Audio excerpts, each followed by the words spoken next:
Merci, Monsieur le maire. Je voudrais souligner l'importance de cette délibération et m'y associer de façon enthousiaste sur la création et la mise en place de ce fonds d'investissement pour la transition écologique.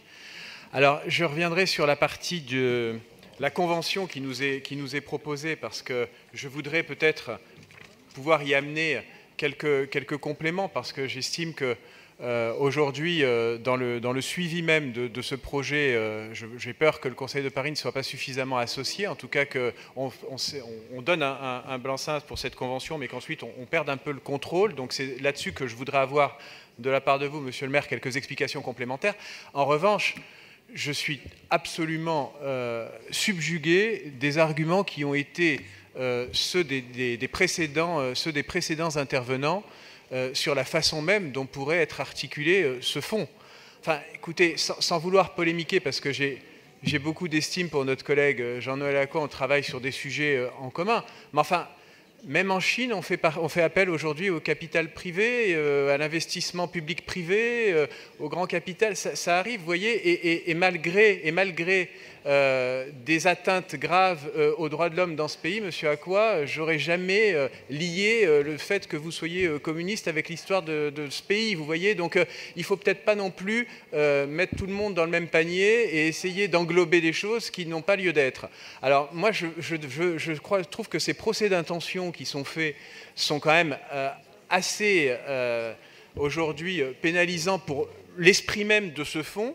On va aujourd'hui dans le bon sens. On est, et vous le savez bien, contraint par des finances publiques qui sont aujourd'hui de plus en plus tendues.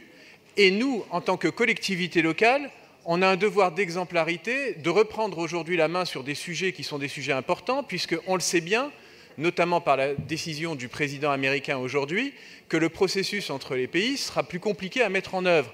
Donc si, quand on a des décisions comme ça, on n'est pas capable de les saisir et de les porter avec enthousiasme, c'est vraiment à ne plus rien y comprendre. Alors maintenant, pour terminer peut-être sur la convention en tant que telle, j'ai bien vu dans cette convention que, notamment sur les caractéristiques attendues du fonds de transition, sur notamment le fait qu'on puisse avoir des modalités d'intervention et les axes de coopération sont définis. En revanche, comme je le disais au début de mon propos, cette convention ne prévoit pas ensuite la façon dont sera communiqué à nous, élus, et au Conseil de Paris, le suivi des projets, l'élaboration des projets, le montant des investissements. C'est ce que disait d'ailleurs la première intervenante, Madame Morel, tout à l'heure, et que sur la somme des fonds levés aussi, le suivi et le contrôle que nous pourrions aussi en avoir au sujet de ce fonds, puisque nous en serons partie prenante, que nous puissions avoir quelques éléments supplémentaires.